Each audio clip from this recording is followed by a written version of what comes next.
Bonjour, dans les oscillateurs électroniques qu'on a vus, l'oscillateur à pont de Wien, on avait deux circuits, circuit A et circuit B.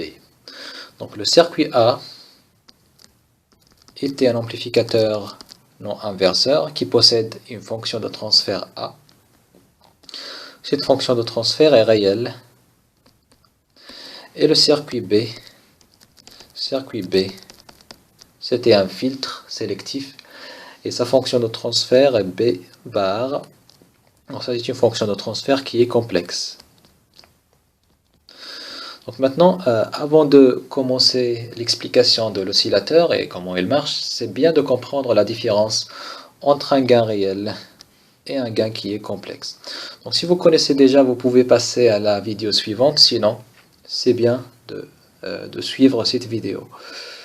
Donc, je vais commencer par ce qui est plus simple. Je vais commencer par fonction de transfert réel. Donc là, supposons que j'ai mon circuit A, amplificateur non inverseur. Donc comme j'ai dit tout à l'heure, le gain c'est A. C'est un gain qui est réel, un nombre réel. Donc supposons que VE de t prend la forme suivante. Donc c'est l'expression de la tension VE de t. Donc ça c'est Vm, l'amplitude maximale. Ça c'est la fréquence du signal F0. Et ça c'est le déphasage phi ou bien alpha E. Donc, quelle sera la tension de sortie Vs? Donc, si je veux trouver l'expression de la tension de sortie Vs, c'est aussi simple que ça. Je vais juste multiplier A par VE de t. Et à la sortie, j'aurai Vm prime sinus de pi F0t plus alpha E. Donc, Vm prime peut être égal à Vm multiplié par A. Donc vous voyez que le seul changement que j'ai, c'est au niveau d'amplitude. D'accord? Il n'y a aucun changement au niveau de la phase. Maintenant, une chose importante, c'est que A, le gain A, donc ça c'est constant. C'est constant pour toutes les fréquences. Ce que je veux dire, c'est que ce gain ne dépend pas de la fréquence. D'accord? Donc pour ce signal d'entrée que j'ai, là c'est la fréquence de ce signal, c'est F0. Ça veut dire que même si je change F0, la valeur de A ne va pas changer. Elle va rester constante pour toutes les fréquences. D'accord? Donc ça c'était pour le gain réel, ou bien pour la fonction de transfert réel. Passons maintenant voir la fonction de transfert complexe. Donc ça, c'est le circuit filtre sélectif qu'on avait. Donc là, j'ai une tension VE, VS. Donc supposons maintenant que j'ai la même tension. Donc là, VE de t, Vm sinus de pi F0t plus alpha E. Donc quelle sera la tension de sortie? Donc pour trouver la tension de sortie, il faut trouver le changement au niveau de l'amplitude et le changement au niveau de la phase. Pourquoi? Parce que le gain complexe introduit deux changements sur la tension d'entrée. Le premier, j'aurai une amplitude qui est différent. D'accord?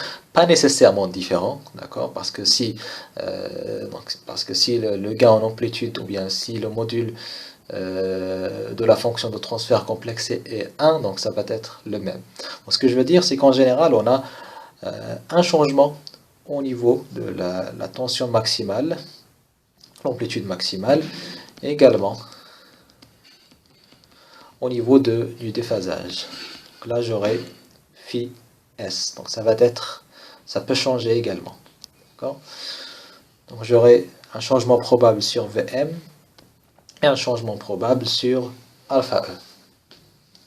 Maintenant, comment trouver ces changements? Eh bien, il faut voir le gain en amplitude et la phase de cette fonction de transfert. Donc on peut les tracer, donc je les ai déjà tracés là. Donc là, c'est le module de la fonction de transfert complexe. Donc si je le trace, voilà ce que je vais obtenir pour le filtre sélectif qu'on a utilisé. Donc vous voyez là que pour les fréquences qui sont très basses, donc le gain est très petit, et ça commence à augmenter au fur et à mesure qu'on augmente la fréquence. Une fois qu'on atteint FR, qu'on appelle fréquence de résonance, j'ai un gain en amplitude maximale, donc c'est 1 sur 3, et puis ça se diminue. Et ça c'est la même chose, donc ça c'est juste pour la phase.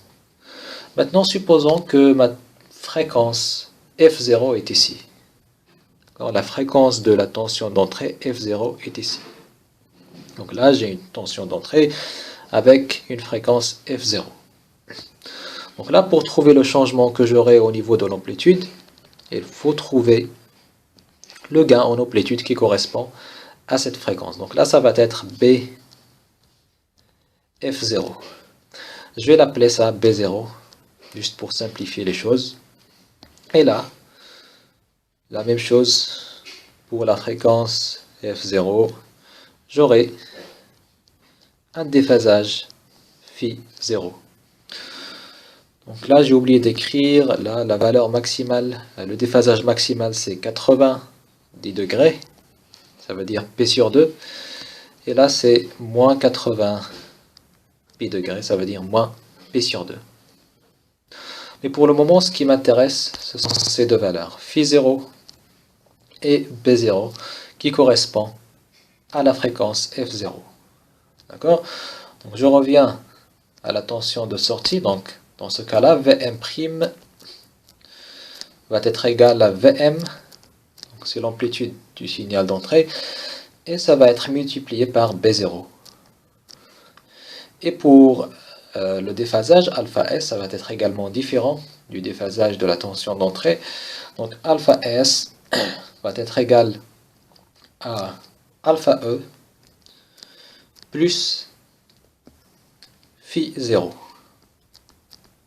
Et de cette façon, j'aurai deux changements sur la tension d'entrée, au niveau de l'amplitude et au niveau de déphasage.